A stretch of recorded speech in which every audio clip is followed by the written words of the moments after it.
Coming up tonight on Game All Night, artist Kwanchai Moriya joins us. This Week and Each Week is brought to you by Game Toppers. Upgrade your gaming experience with the Game Topper at GameToppersLLC.com. Welcome to Game All Night.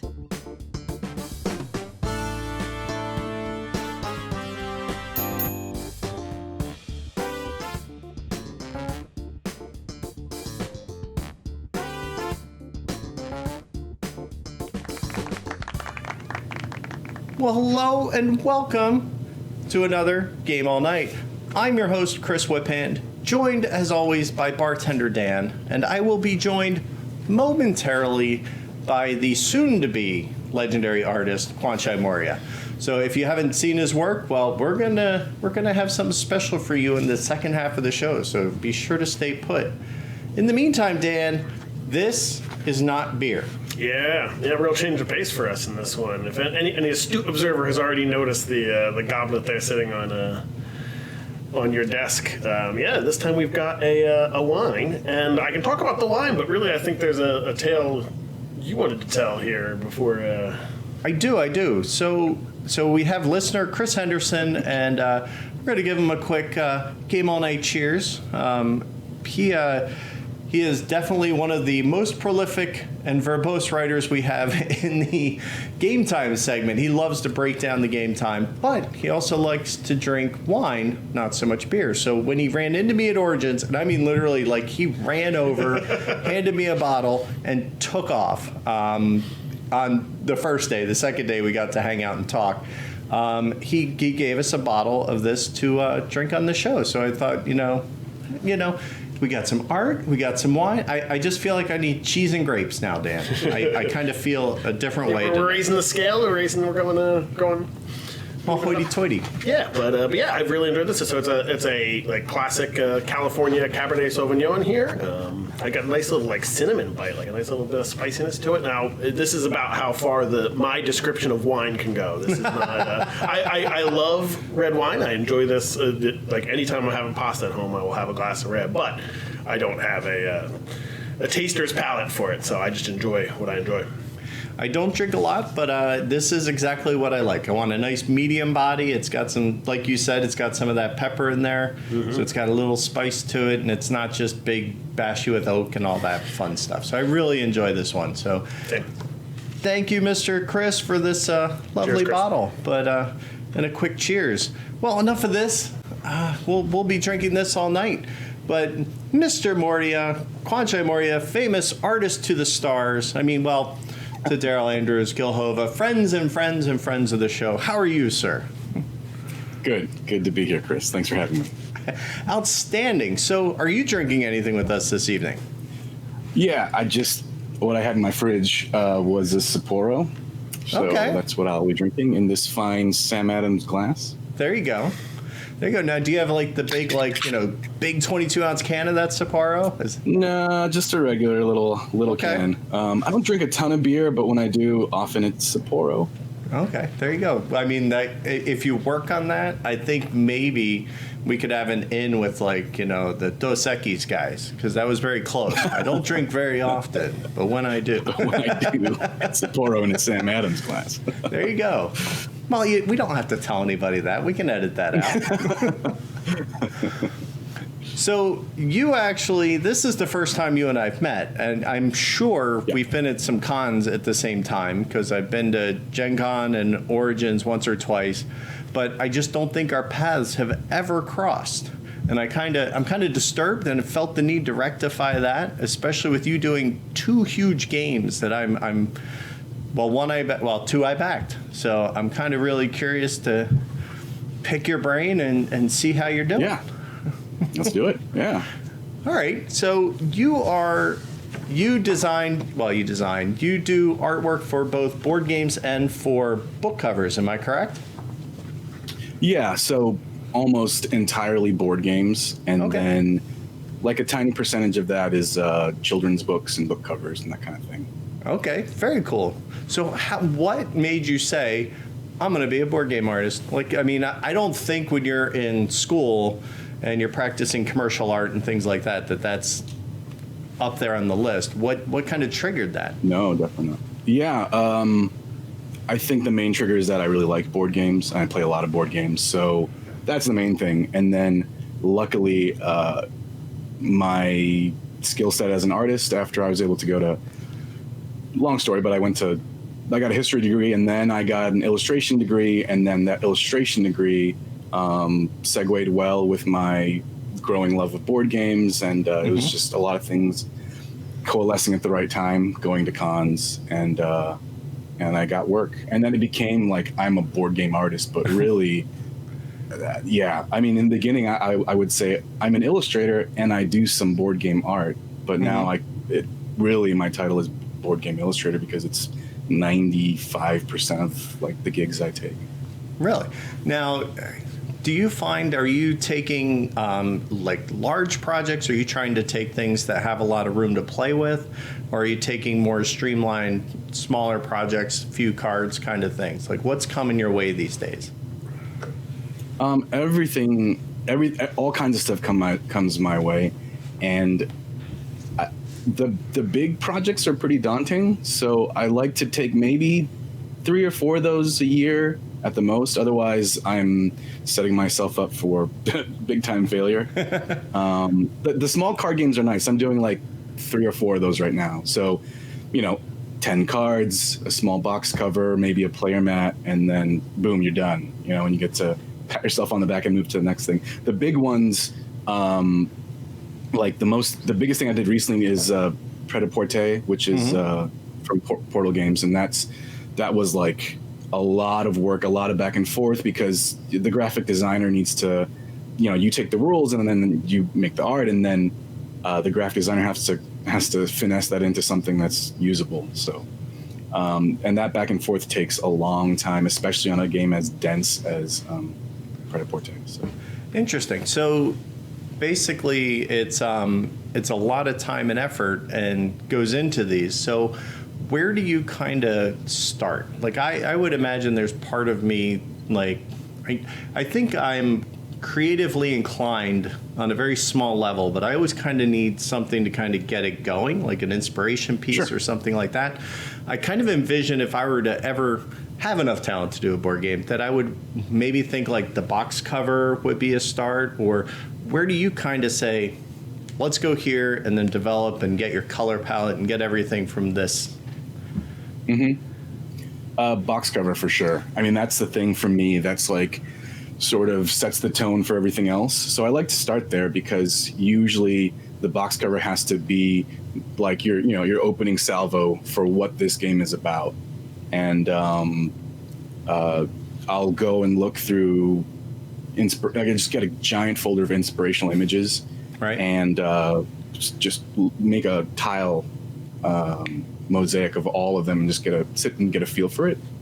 That's kind of where I start. Okay. Oftentimes, like where the project ends up is pretty different, but that's the impetus of it, I think. Interesting. I mean, you also mentioned earlier that you work kind of with graphic designers, so you're not the one-stop shop. I'm going to do everything, in one go. Is that because graphic design is a little smaller, and look, there's only so many times I can do icons, right? Or is it more that you find more delight in the other aspects? Graphic design is a different beast altogether. It takes a different brain, I think, and some people are quite good at both. But really, I think graphic designers are the rock stars of any publisher, because they have to, because it's a board game, so it needs to be readable. It needs to. You need to be able to quickly find information, process it, play the game. Like the art is there to make it pretty, and sometimes it's there mechanically, but often it's the graphic designer that really is the one. I really think that if this industry needs anything right now, they don't really need more illustrators, and you really need really good graphic designers. And I've worked with a ton of great graphic designers that really know their stuff, and to all our graphic designers, I'm sorry for my messy flares and piles. Thank you so much for putting up with me, because not pretty. It's not pretty, Chris. Well, I mean, the end result, right? It's like a team working together pulls it all off, I guess. Yeah. Yeah. So what do you think, if we were to compare and contrast skill sets, what makes one person a good artist and board game illustrator, to use your terminology, or a good graphic designer? Like, what's the balance there?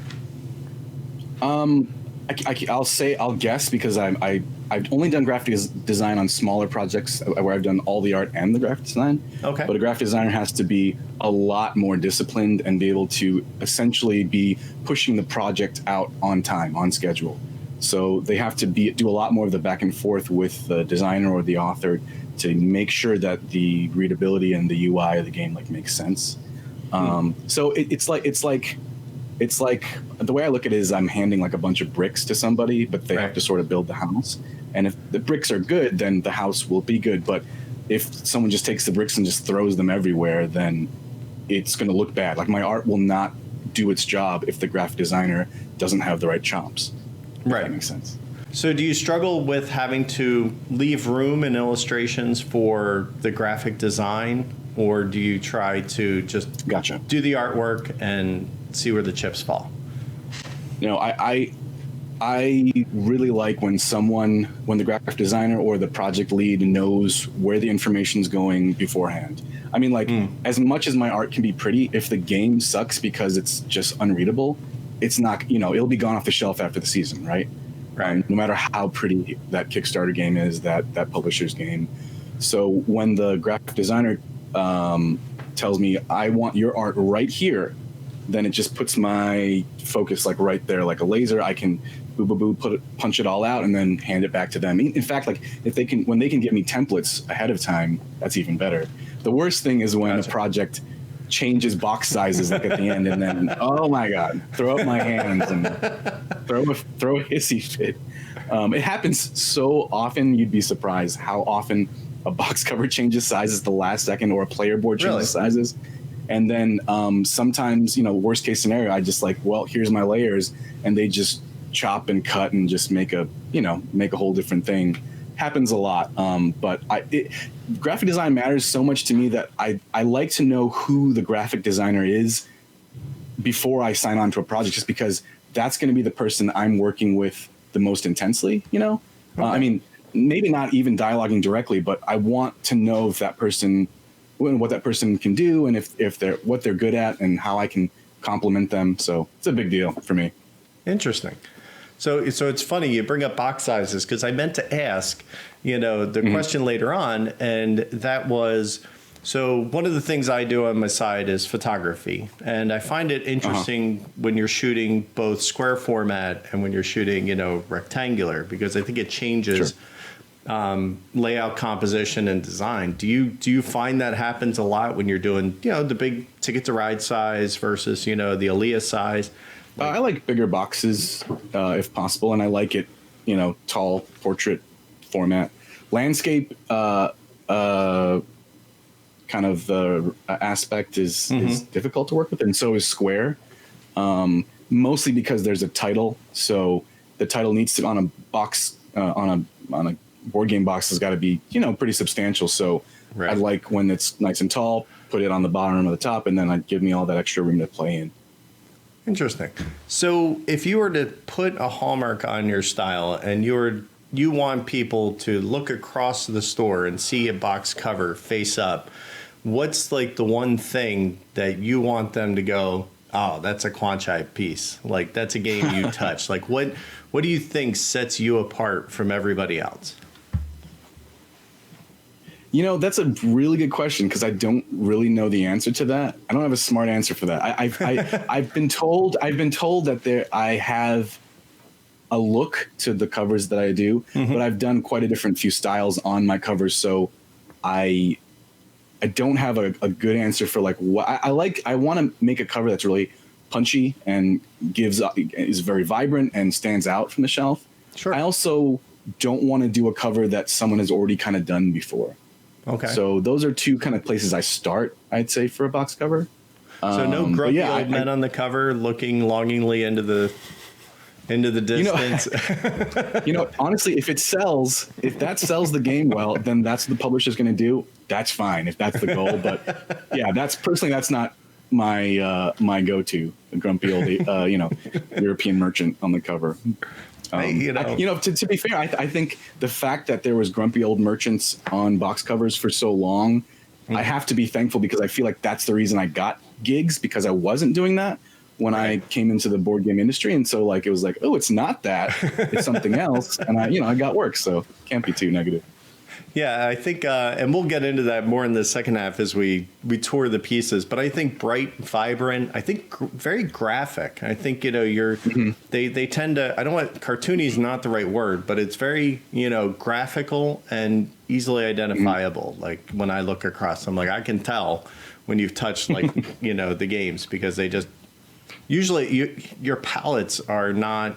They just pop. They're a little wild, yeah. I mean, I don't think anybody could get more wild than Dinosaur Island. Let's be honest. Sure. But yeah. Yeah, you got to visit that 3 times. So I did, yeah. Pandasaurus has been good to me. They've been really kind.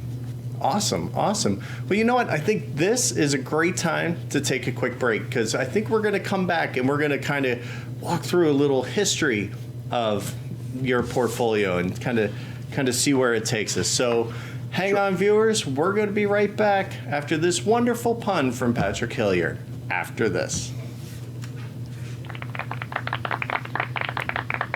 Pontifications with Patrick Hilliard. Everyone knows that Albert Einstein was a genius, but his brother Frank was a monster.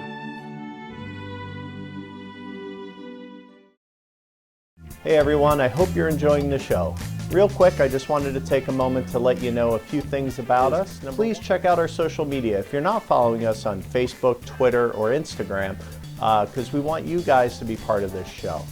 Also, be sure to subscribe to YouTube. You know that little red button down there?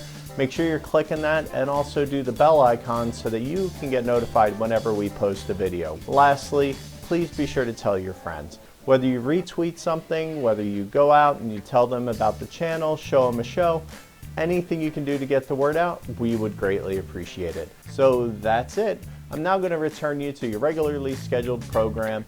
Operators are standing by. All right, everybody, welcome back. I am still here, joined by Mr. Kwanchai Moriya. So we just had a quick break, and I'm kind of going to spring this on him a little bit, but I did kind of let him know what's going on, because, I want to be nice. So you still with us, sir? Yeah. All right. You're right. So what we're going to do is we're going to bring back a little segment we break out every now and then, and I call it photo stalking. It's where I go stalking around the internet and poke around for guests. Now, you, sir, were very convenient, because everything that I photo stalked on you is on your website. So yeah. You kind of made it very easy, one-stop shop. Thank you very much. Sure. Yeah.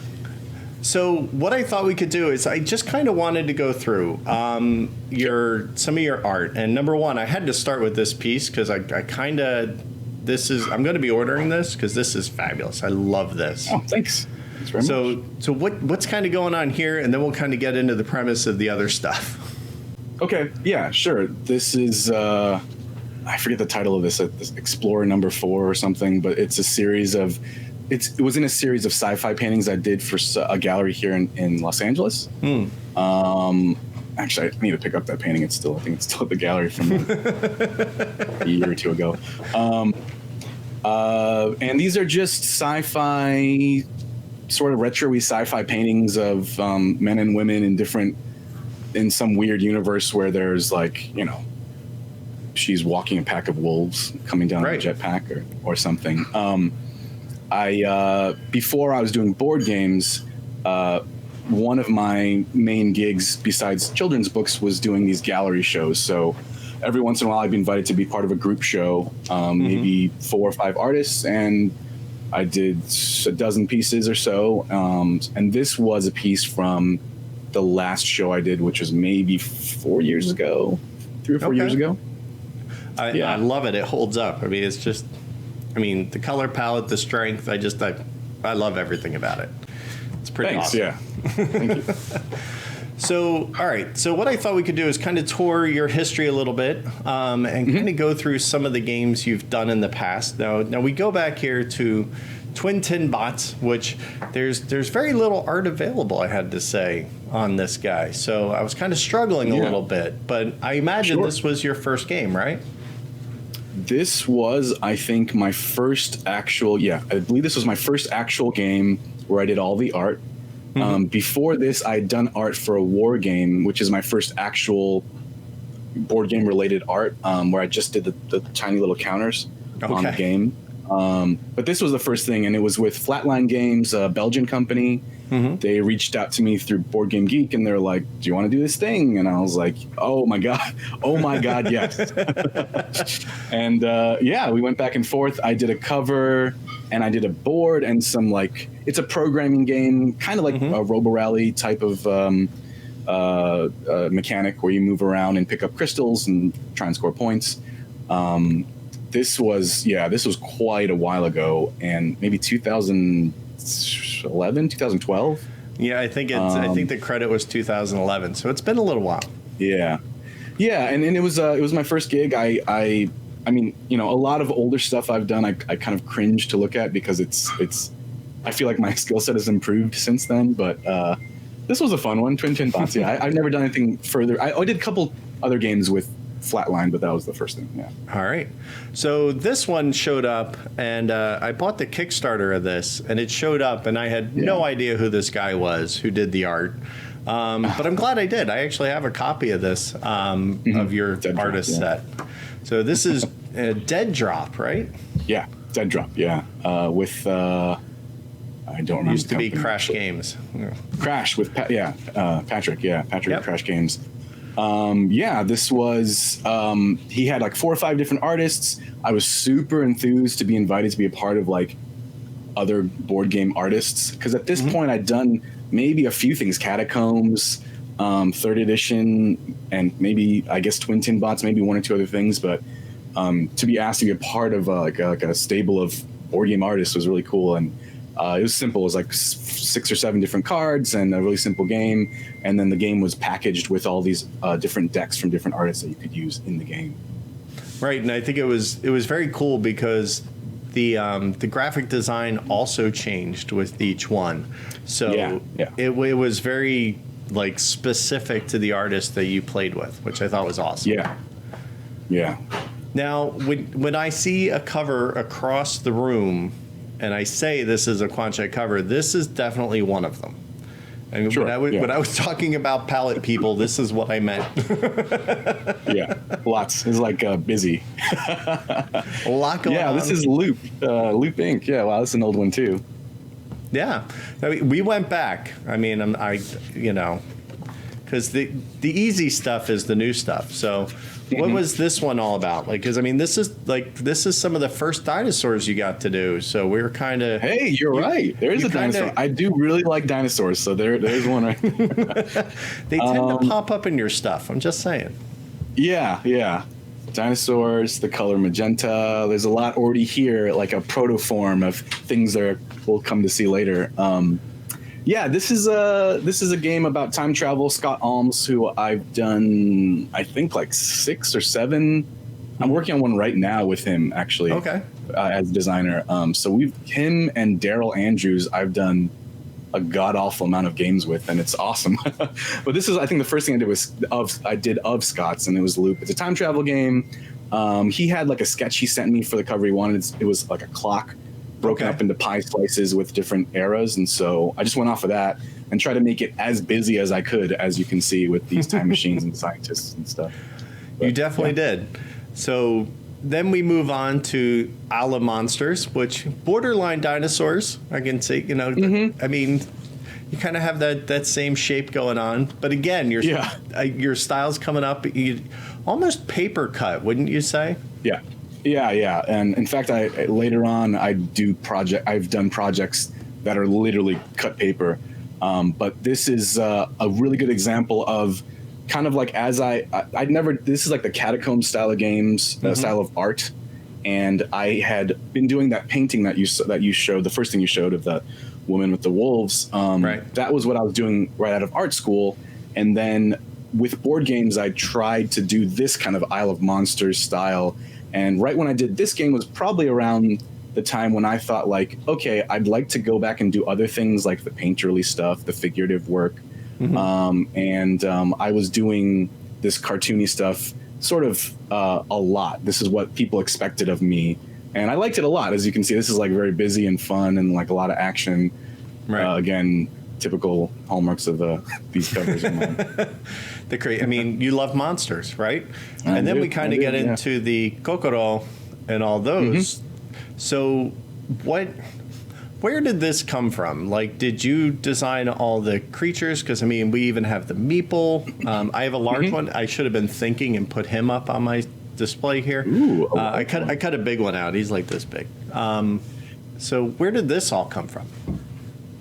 So this was with, this is in the Kodama series of games. So this is game 2 of the Kodama series. Well, it's not, there's like 4 games now. There's the original Kodama, Kokoro, which is a retheming of Avenue.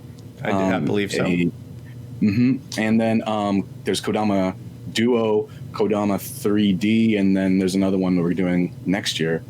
And that was originally with a company called Action Phase. Now it's Indie Boards, and now that's wrapped up in Indie Games. But yeah, they had this. Daniel Solis had this idea. Had this game, and they wanted to theme it with these like Japanese spirits, kind of like in Princess Mononoke. Right. And so in fact, when we started sketching, the only rule was it cannot look like the Kodama from Princess Mononoke, because that would be copyright infringement. So I just had a whole page of sketches. No Kodama. Yeah, no, it can't look like that. And we just I did a bunch of sketches, and they just like maybe 20 different Kodama ideas, and they picked this one, which is kind of like a blobby shaped arm guy with swirlies on his cheeks. There you go. And it was really successful, and now it's a whole bunch of games. So, and I think now what's starting to happen with this one, I think this is one of those games that you buy because of the art. Like I really truly believe that, because the cards were, the way that you built your trees on the original version, and now with the Avenue, I think there's. I think that it's so visual striking. And I think you're going to see it with Kodama 3D too, because now you're taking this stuff and you're lifting it up off the table. I think it's going to be visually stunning. Yeah. Can you say that again for all the publishers out there? Visually, what'd you say? You said something about stunning. Buying a game because of the art. I literally think that I bought the original just because of the art and laying the cards out. That's very kind. And then that's my goal as an illustrator, really, like to keep bringing people back to the table, at least from my side, making the art, something that's like, ooh, I want that, Yeah. Am I crazy to say? I'll try this again with the mic on. Am I crazy to say, like, I really feel like you're right at the forefront of that is a phenomenon of the last 3 to 4 years, like 2015 on, where I think the industry had reached a point where there are artists of your caliber and publishers who are investing, designing games, that feature art to that extent, so that now they're being sold as pieces, in that fashion. That this is going to be beautiful, and that is a major component of why you want it. And I think you're a major player in that happening. And I never thought that's crazy that's the case. I mean, imagine I get out of art school, and then every industry is an old industry: books, magazines, comic art, or maybe you want to work in the studios, Pixar, Nickelodeon, and I'm at the very bottom of any ladder I might approach. And to be right now, to be at one of the artists that is being sought out, gratefully, that's insane. That's still insane to me. And it's because it's a small industry and it's growing quickly, but I really felt like I was in a really good place at the right time, because there are amazing artists that are in other industries, and we've seen a lot of them come into the tabletop for a one-off or here and there, but to be like a dedicated board game artist specifically is such a weird, a thing I never would have thought, Now, do you find you get a ton of input from the people who design the games and things like that, or is it becoming more just do your thing. It's going to be fine.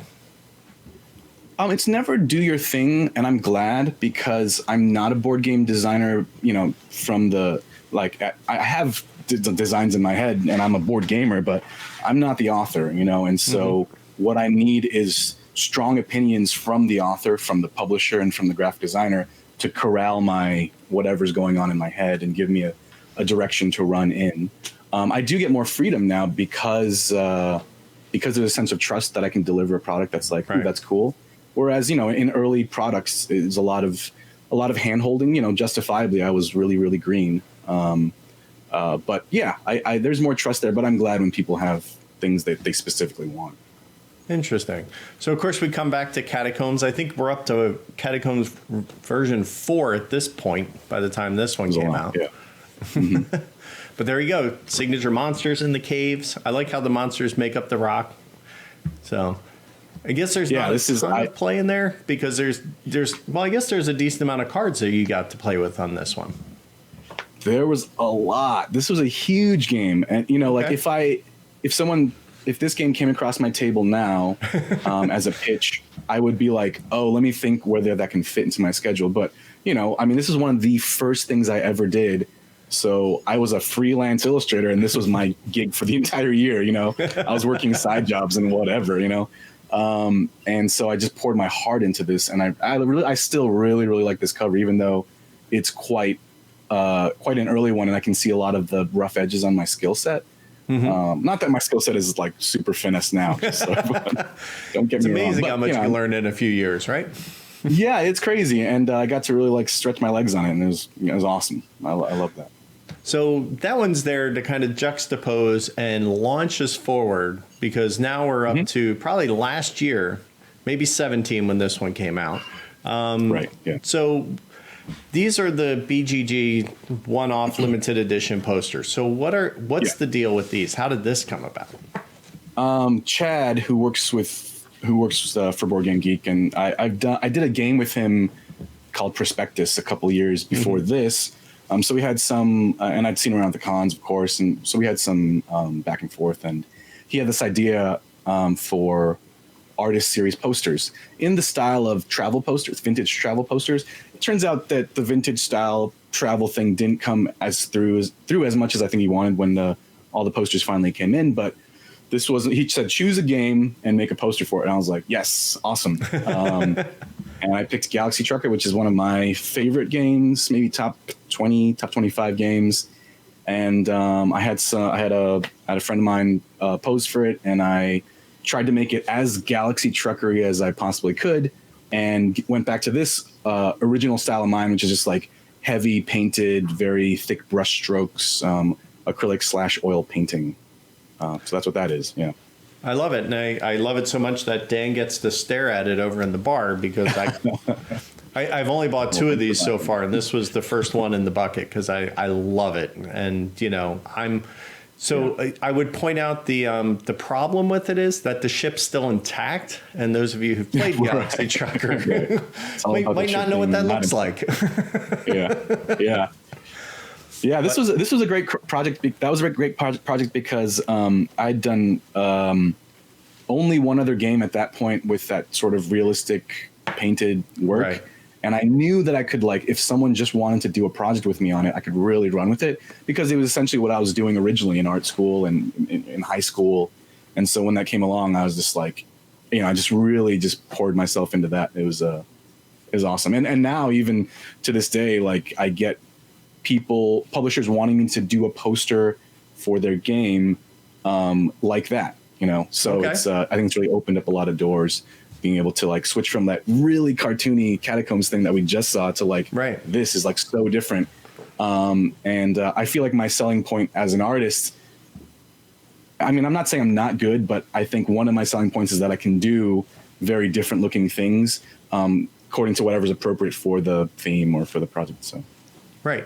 Yeah. Now this kind of wants me to go into the question of how do you actually physically do these? Are we talking, Photoshop with an Intuos, or is it just kind of scan it later?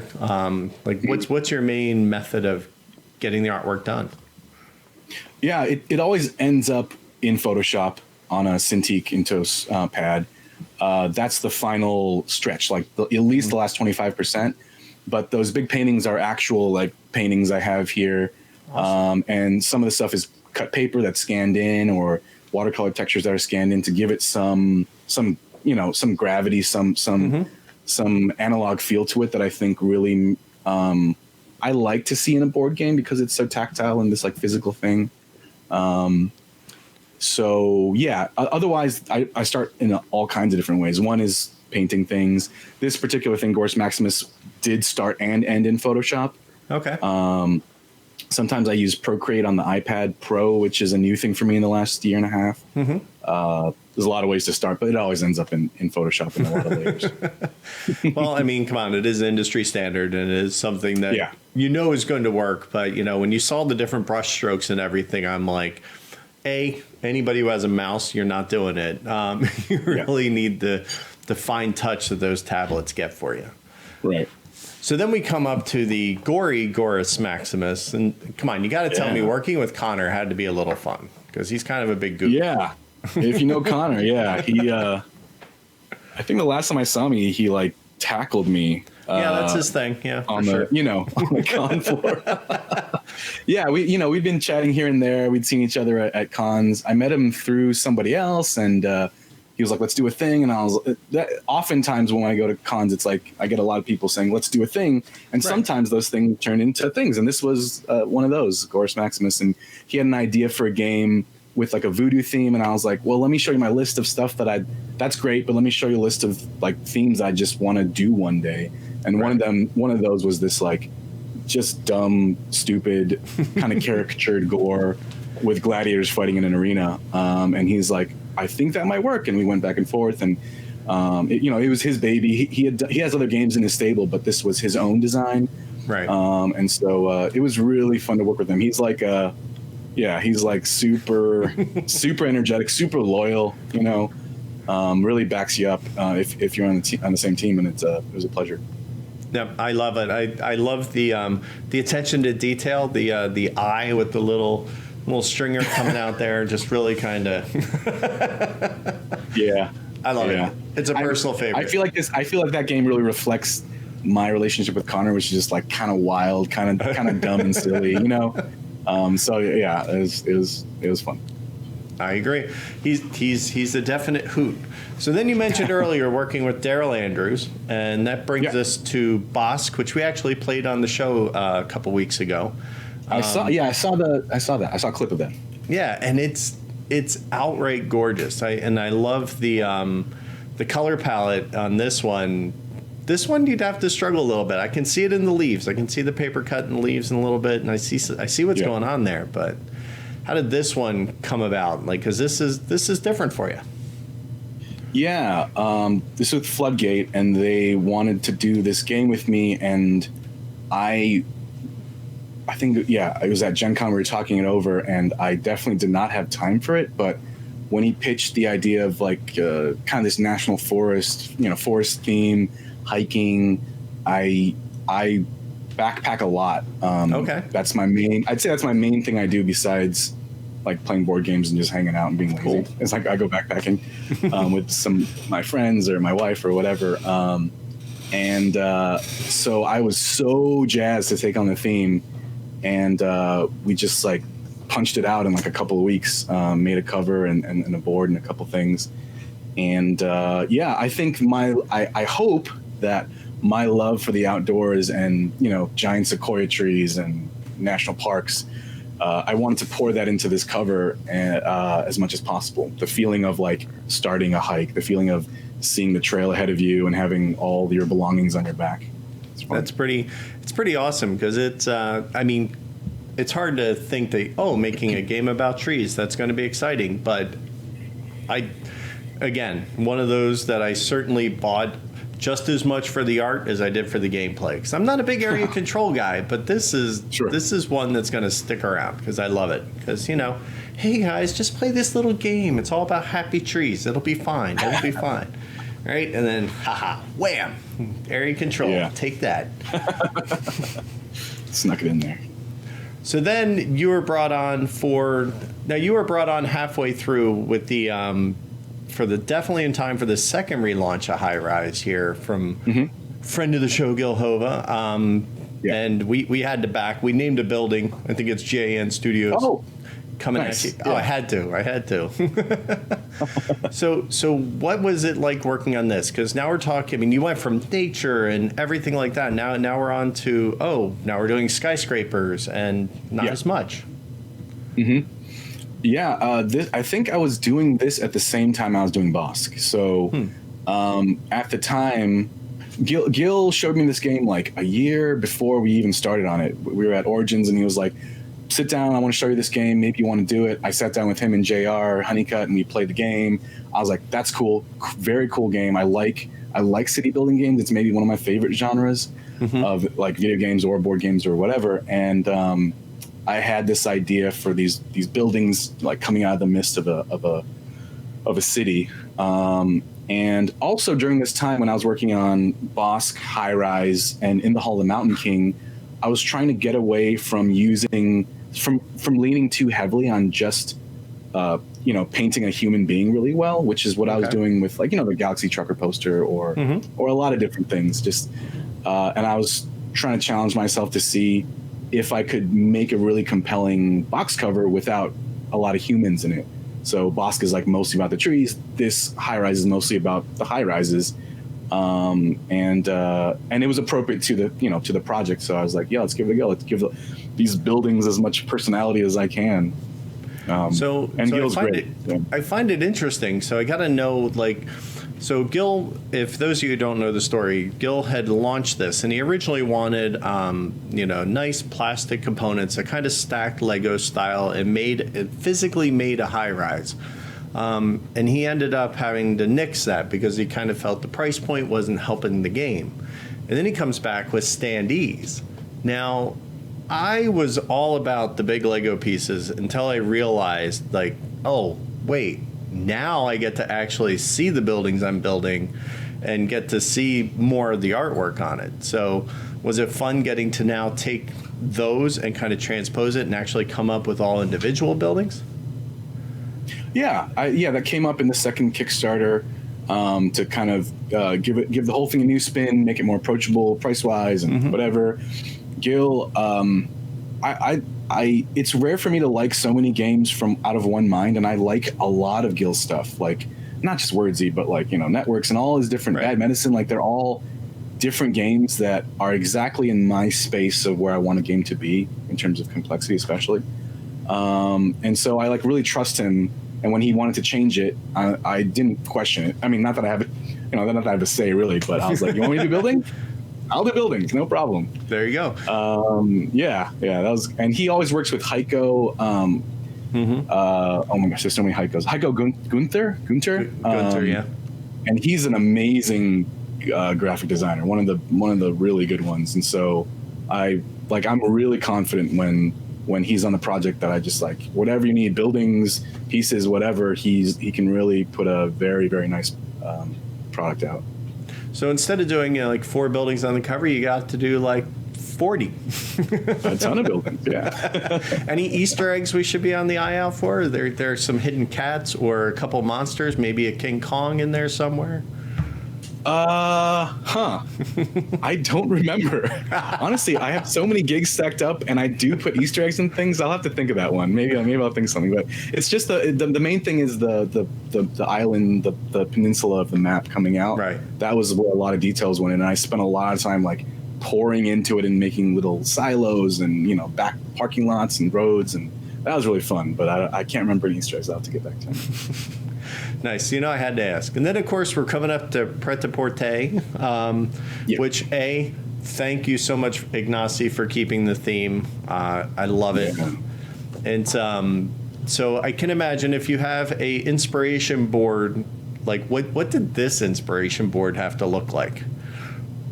Well, yeah, so this was a beast of a project because it's Ignasi, first of all, right? He's sort of a person, right? One of the people in this business. So that's one thing. And it's the third edition of his baby. So I'm really starting from what's already there. So I had a lot of images from the first 2 editions. They're not really 2 editions. There's some slight changes to the player board and stuff. But anyway, I had all those images, the box cover, and what do I do to make those things, bring that spirit forward, and retool anything that needs to be sort of updated. And I don't know anything. I don't know anything about fashion. You know what I mean? I guess I can paint. Maybe that's sort of, but yeah, I don't know anything.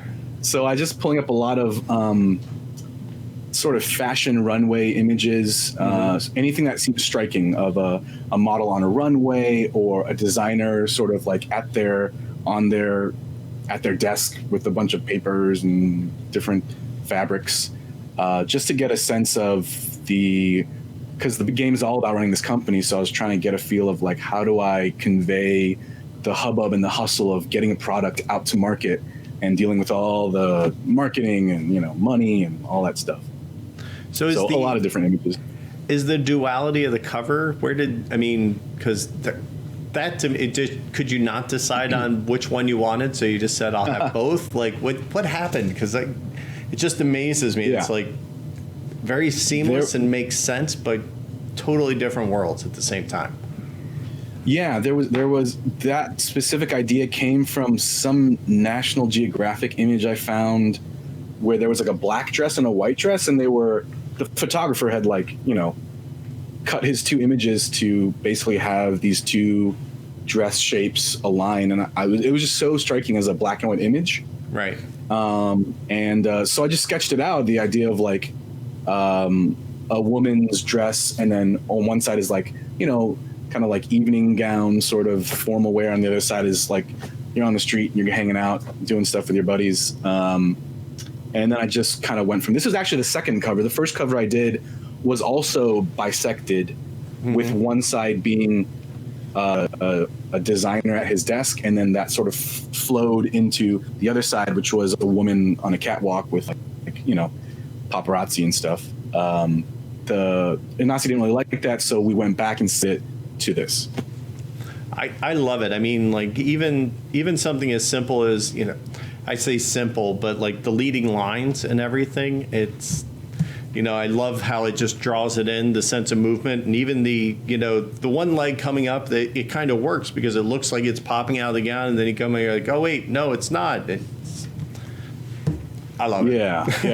I try. Yeah. It's with all my covers, I try and get a lot of movement, either in the color, but especially in the pose. Because a box cover has to sell you when you walk past it on the shelf, and any amount of like action or feeling of movement or activity is I try and just like shove in there. So this was fun. This was a really cool cover. It was one of those that, I haven't done anything quite like it, and when you're done, you like get your head up from the drawing board, and you're like, and it was pretty good. I was like, oh, that's pretty good. This is going to be the game that shows up, and you're going to see the final print, and it's going to kind of blow you away, don't you think? I think so. I was just seeing images from of prototypes going out, and the magenta really pops even on the prototype, and I was like, oh, that looks good, and I sent this into Portal, and then I didn't get any response for like 2 weeks, and then I saw the cover, which wasn't even my final cover, on their annual conference of announcements in Poland, and I was like, oh my god, you didn't give me any time to fix that. And it was just like there, and then they really they put my name up like on the actual presentation, which is really, for an artist, that's really, I'm just the artist. There's like a designer. But it's a very cool project to be a part of. I think it's really making waves right now with the Kickstarter, so it's fun. It is. And again, you got my money. So, well, I bought a lot of these games, Dan. But what can I say? It's absolutely stunning. I love it, and I can't wait to see what's coming next. And there's several more projects still in the fire, I'm sure, that are coming out. So it's only going to get better, right? Mm-hmm. And then I thought it was nice to kind of finish on one of the away mission here. Unfortunately, she's wearing a red shirt, so Yeah, you're gonna die. Well, that's actually my wife, so she's very much alive and in the next room here. But yeah, this was an old painting, quite an old painting of mine. Again, like sci-fi retro stuff. That's our That's our glass trash can she's holding. I mean, she was my girlfriend at the time. But these are all like old dress belts, and I don't know what's strapped to her back, but she was kind enough to pose for some reference shots, and I did this painting. It was 2011, 2010, quite a while ago. But that's one of my favorite paintings, actually. I have a print of it out in my hallway. It's sold at gallery. So. Oh, I believe it. It's, again, distinctive, but you kind of mentioned it earlier too, that the variety of stuff that you do is pretty awesome. Like, I mean, I've had an artist or two on in the past, and their styles are pretty, I don't want to say static, but they're still developing and coming out. But to see, as we look at that body of work, just not just progress, sure, but the amount of variety that you kind of can do. That's why I wanted to get you on to talk about it, because I thought it was awesome. Well, thanks. Yeah, I feel like I've been really grateful for publishers really like rooting for me and in my growth. I started out with one thing, and I've really ended up in a lot of different places with my style, and right. And along the way, I've gotten a lot of encouragement from really kind people to keep going, and that's amazing. It's a very kind industry that we were a part of. So. Well, you've definitely made a home in a lot of homes, so that should tell you something right there. Well, this has been a lot of fun. If people want to buy some of these prints or get to know you, how should they go about finding you, sir? I'm on all the social medias, sort of just to show off my work whenever new stuff comes out. So that's Facebook, Instagram, Twitter. Kwanchai Moriya, it's always my handle. Luckily, it's such a weird name that I always have first dibs on it. So, Makes it easy. And you can support. Yeah, you can support by just, if you see the game and you like it, and I did the art, then buy it. If the publisher or it's at a con and you're at a booth, just tell them you really love the art, because that keeps me employed. So that's awesome. I go to almost all the big cons. So if you see me and you're seeing this video, I look like this, kind of this guy here. Come and say hi, because I really, this is a business of a lot of people sort of working furiously away in their office, in their home, or and so it's a lot of people working remotely, and these cons are a great way to like humanize this industry we're part of. So I really like to chat with people whenever they come up. Awesome. Say hi. Well, thank you so much for taking time out of your busy schedule and taking a break with us. So do you think we could coax you back next week to play a quick little game? Absolutely, Chris. That sounds great. Yeah. He just keeps giving, Dan. He just keeps giving. It's amazing. I think we're going to have something fun next week. It might evolve. We're not going to go full on arty, but we'll see. I think I have something interesting for us. So you guys will have to find out about that next week. So thank you so much for being on, sir. Thank you. And thank you, Dan, for pouring Chris's lovely wine. And I'm not saying that me in the third person. That's just weird. So, and thank you at home for watching. We'll see you next time on Game All Night.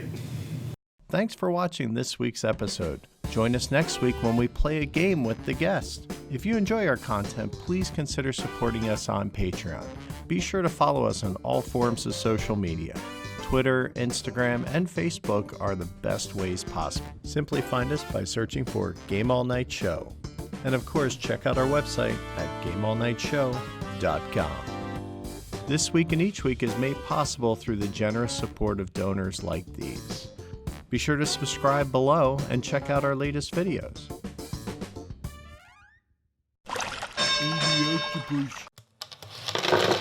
Punchboard Media, where we all Bring something to the table.